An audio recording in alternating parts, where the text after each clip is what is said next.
కానీ ఆంధ్రప్రదేశ్ ఏమంటుంది 2023 దాంట్లో స్పష్టంగా వాళ్ళు ఈ 967 ను కూడా వ్యతిరేకిస్తుంది.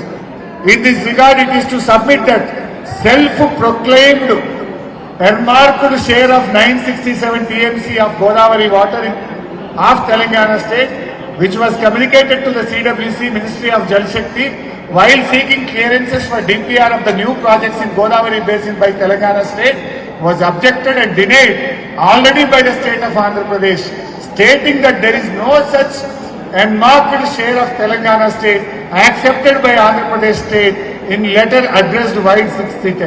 ఇంకా డీటెయిల్ ఉంది, మీరు చదవండి బుక్ లో. ఏమంటాడు, ఆ 967 తెలంగాణకు కేటాయించింది సెల్ఫ్ అంటే మనమే సొంతగా చెప్తున్నాము, దాన్ని మేము ఒప్పుకోము.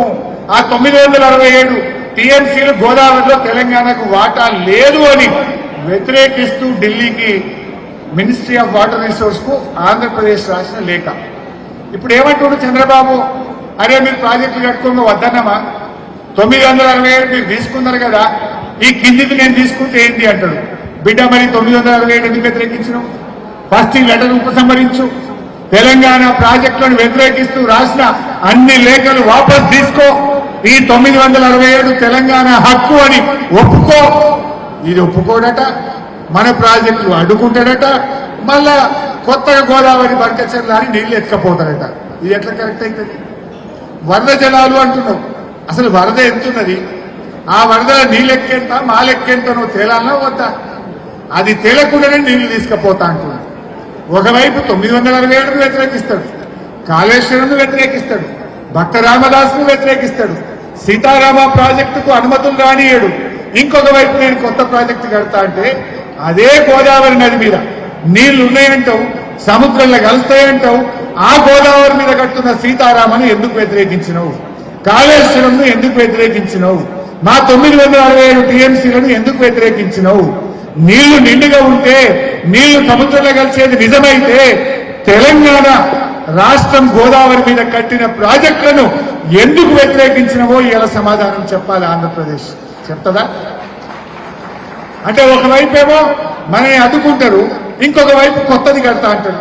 పోనీ 967 ఎక్కడిది?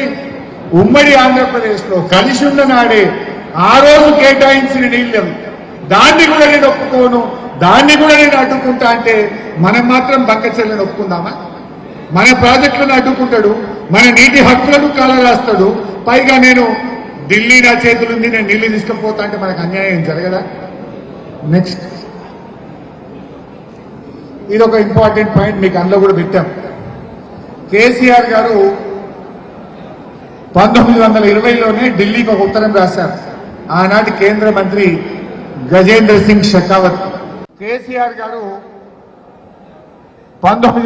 కొన్ని లెక్కల ప్రకారంగా ఒక 3000 టీఎంసీలు సముద్రంలో కలుస్తున్నాయి, ఆ నీళ్ళలో కూడా మా వాటా తేల్చండి అన్నాడు.